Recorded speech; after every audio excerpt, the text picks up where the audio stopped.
The thermostat fight is never really about the thermostat. It's about feeling powerless in your own home while watching money disappear every month. And if you've ever had the same argument about the temperature 3 times in 1 week, you know exactly what I'm talking about. I'm going to show you why this fight keeps happening, what's actually driving the conflict beneath the surface, and how to solve it in a way that doesn't involve one person being miserable or both of you watching your electric bill spiral out of control. Let's start with the obvious. One person wants the house at 68 degrees, the other wants it at 75. Neither person is wrong. They just have different comfort levels.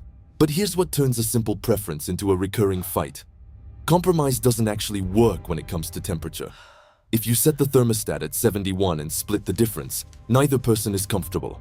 One is too hot, one is too cold, and both people are annoyed. So the thermostat becomes a battleground. Someone sneaks over and changes it. The other person notices and changes it back. Passive-aggressive comments get made. Resentment builds. And underneath all of that is the money issue that nobody wants to say out loud. Because it's not just about comfort. It's about the fact that keeping the house at 68 costs maybe $140 a month in electricity, while keeping it at 75 costs $220 or more. That's an extra $80 to $100 every single month. Over a year, that's $1,000 or more. That's a vacation. That's a car payment. That's real money. So now the fight isn't just about temperature. It's about financial responsibility. About who's being reasonable and who's being selfish. About whose comfort matters more. And that's when it gets ugly. Here's the key insight that most couples miss. This fight exists because you're operating within a framework where somebody has to lose. Either one person is uncomfortable, or you're spending more money than you want to, or both. There's no win-win option on the table, so you just keep arguing about who should sacrifice. But what if the framework itself is the problem?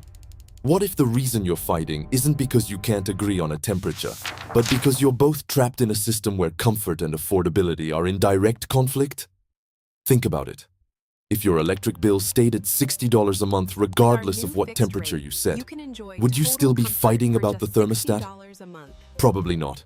One person would set it where they want it in their space, the other would do the same in theirs, and it wouldn't matter because it's not costing you anything extra. The fight exists because every degree of comfort has a price tag attached to it. And when you're the one who wants it warmer, you feel guilty for spending money. When you're the one who wants it cooler, you feel resentful about paying for someone else's comfort. Neither of those feelings has anything to do with your relationship.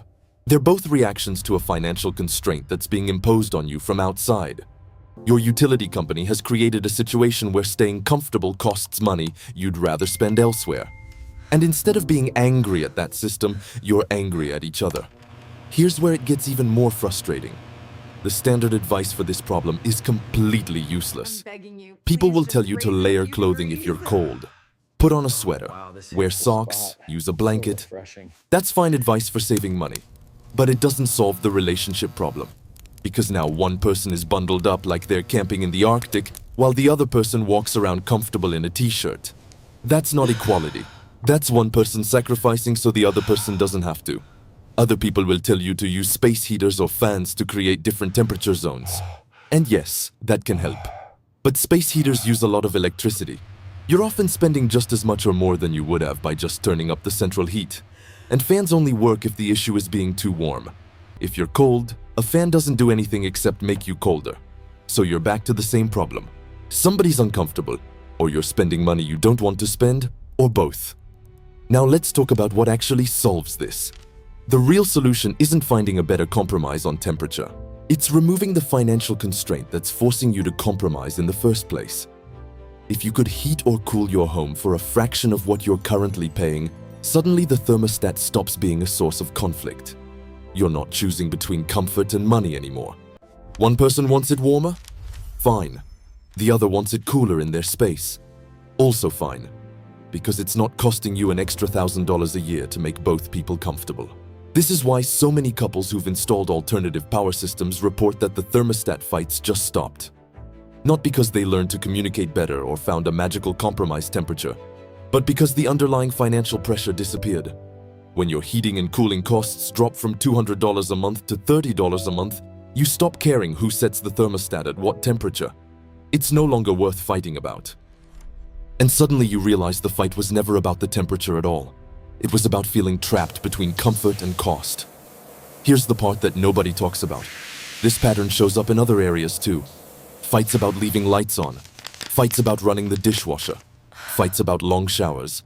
All of these are the same fight wearing different masks. They're all about feeling controlled by utility costs and taking that frustration out on the person closest to you. The person who wants the lights off isn't being controlling. They're stressed about money.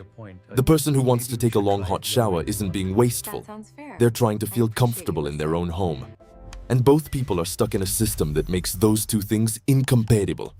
So here's what actually fixes the thermostat fight. You acknowledge that you're not arguing about temperature. You're arguing about money and autonomy and feeling like you have control over your own living space. And then you ask a different question. Instead of, what temperature should we set the thermostat? You ask, how do we make it affordable to keep both of us comfortable? Because that's the real problem, and that problem has solutions that don't involve either person sacrificing. I've put together information in the description about what it actually costs to heat and cool a home, and what alternatives exist that can drop those costs low enough that the thermostat stops being worth fighting about. If you want to see more about how energy costs drive household stress and what options exist beyond just compromising on comfort, subscribe for practical analysis that addresses the real problem instead of just the symptoms. Your marriage isn't failing because you can't agree on a temperature. It's strained because your utility bill is forcing you to choose between comfort and financial security. Fix the underlying problem. The thermostat will fix itself.